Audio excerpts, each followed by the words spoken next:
Hello. It's a warm December day here in Pennsylvania, and it's been a long time since I gave an update on the PaleoDigger machine. I want to talk about some of the additions I'm making to the machine, some of the upgrades, and some of our plans for the coming year.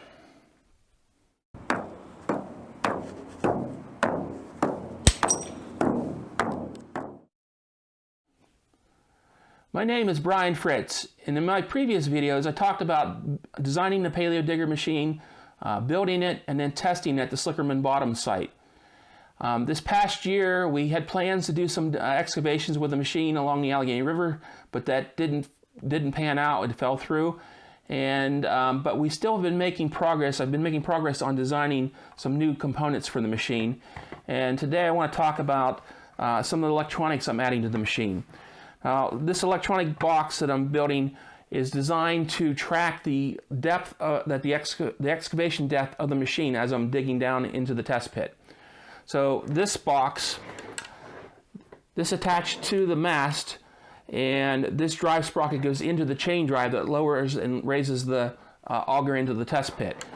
And inside there is a disc that has notches cut into it, and there's a little optical encoder. There's actually two of them in there, and that disc, as the notches pass the optical encoders, it breaks the light beam.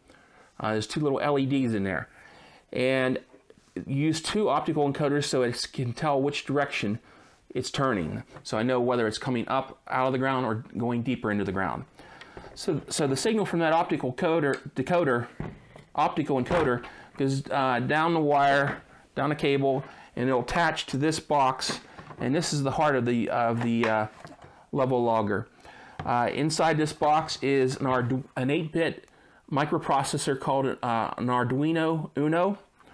And these are fantastic little devices. You can purchase them on Amazon and other places on the web in these little starter kits for less than $30.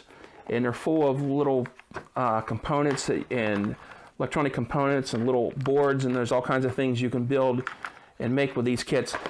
They're intended to be an educational some people think of them as a toy, but actually you can create sophisticated projects that can do things, useful things.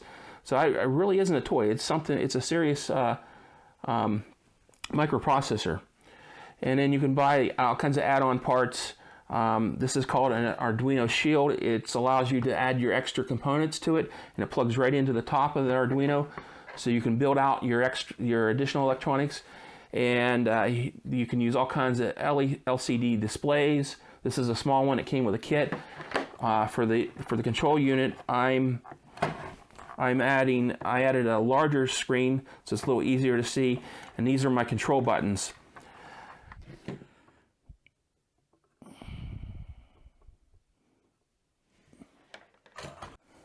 Okay, we got it all connected up here. I don't have the final wiring for the display yet, but I just want to test it, make sure it's all working. So I'm going to plug it into the power and boot up the software. PaleoDigger Level Logger version 1.0. Dig deeper. So it comes up with a depth of 0, and level 1, 0 to 0, because we haven't dug any yet. So ideally what will happen is you have to lower the bucket to the ground, so it's going to record the depth. Let's say it's about 10 centimeters till you touch the ground. And then we hit reset for a new test pit. It's going to be test pit, asking if we want test pit number 1, and I'm going to hit that to select test pit number 1. And we're ready to dig. So then we'll start digging down 1 centimeter, 2, 3, 4, 5, 6, 7, 8, 9, 10. So now I'm done digging the first level, so I'm going to lift the bucket back out so the depth will decrease. But as I do that, once I get out of the ground, it automatically records level 1 is 0 to 10, and it starts level 2 at 10 centimeters. So we dump the bucket, we screen the soil, and now I'm going to go back down into the ground with the machine As soon as I get to 11 centimeters, level 2 will start counting up. So 10 to 11, 12, 13, 14, 15, 16, 17, 18, 19, 20. So now I'm going to lift the bucket up out of the ground again. So it logs level 2 as 10 to 20 centimeters and starts level 3. Same thing. Once we lower the bucket back down in the ground, if we get down past 20, it'll start counting the depth for the new level 3. Let's say we only go to 29 centimeters for some reason, so not quite 10 centimeters. And if I start to lift the bucket back out of the ground, as soon as I get out of the ground, it starts level 4. And level 4 starts at 29 centimeters. So if we go back down to the ground for level 5, so we would dug to, we'll say 40 centimeters this time. And as I raise the bucket, now, obviously level 5 doesn't fit on the screen, but what it'll do is it'll scroll ahead. So level 5 now will be at the bottom. And once again, if I get down below 40, it'll start counting. Let's say we get to 50 centimeters, and we'll lift back out of the ground.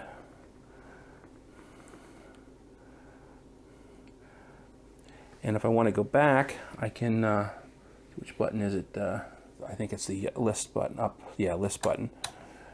I can page back up. There's down through the list. There's level 1.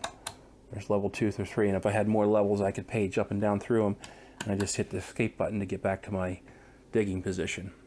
So it seems like it's working pretty well. And so I got to just finish soldering up the remaining wires for the display and tape things up so it's nice and neat, and then it'll be ready to go to the field.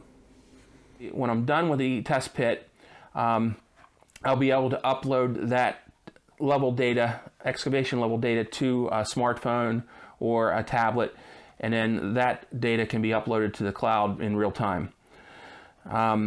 The software for all this I built in C++, and the coding for that and the software for programming Arduino comes with a kit.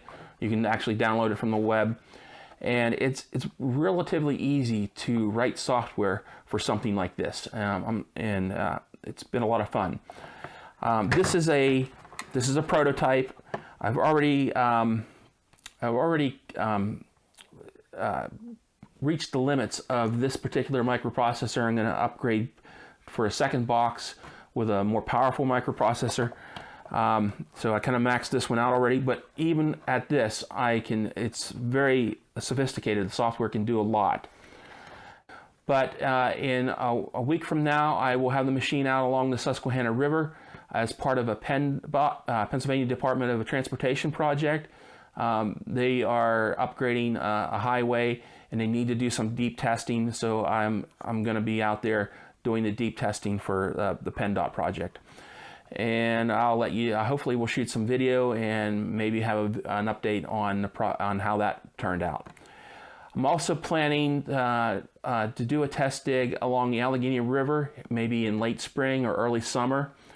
And hopefully we can get the machine out and for maybe 2 or 3 days and test a nice section of the floodplain along the Allegheny River. And I'll post an update whenever we get that underway. Over the past 2 years, when talking to people about the PaleoDigger machine, I was often asked, do you have a patent on this? Well, I dug into the idea of getting a patent, and I actually wrote a patent application.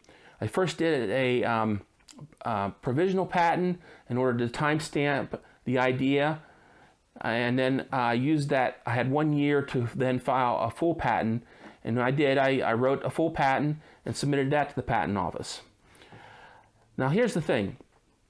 Patents, to really do them right, it requires an attorney because it's a legal document. It's a legal proceeding applying for and getting a patent. And it's really tough because attorneys are expensive. On average, from what I understand, on average a patent costs about $15,000 in attorney fees. And the problem with the patents is, do you spend $15,000 for the patent, or do you spend that $15,000 on improving and innovating with your idea? It just depends on what you're developing. If you're invented the next Rubik's Cube where you have a mass market, then a patent probably makes sense. But for something like, you know, a machine to do archaeology, I don't know how wide of a market that really has. And in this case, I'm unwilling to spend the money on the patent attorney fees. And so I went ahead and wrote the patent myself. And from what I understand, I did a decent job in writing the patent. But it's not just writing the patent. It's also all the process of applying, sending in the application. There's all kinds of forms that have to be sent in. And if you don't get the forms right, this administrative part of applying for a patent, it goes haywire.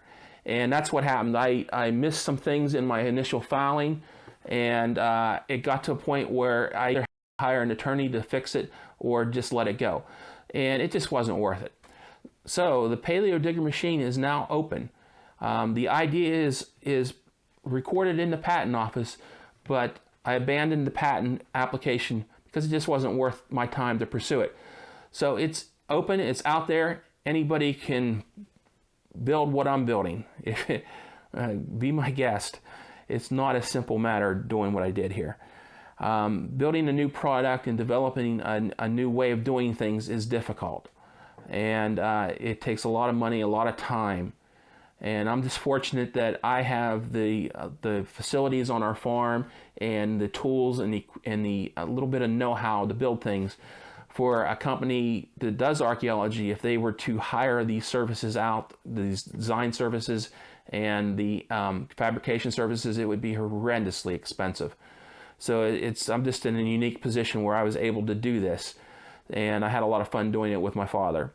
So yeah, look at if you're building something like this, look at the patents, and you have to kind of make your own judgment of whether it's worth spending the money on it. And in my case, I decided it wasn't. So I think it's better if, you know, if other people take these ideas and run with them as well. And if you want to build a machine to do archaeology, you know, be my guest. Go at it. Let's see what you can come up with, and we'll share notes. So that's it for today. I'll let you know how things turn out with the project along the Susquehanna River. And as always, dig deeper.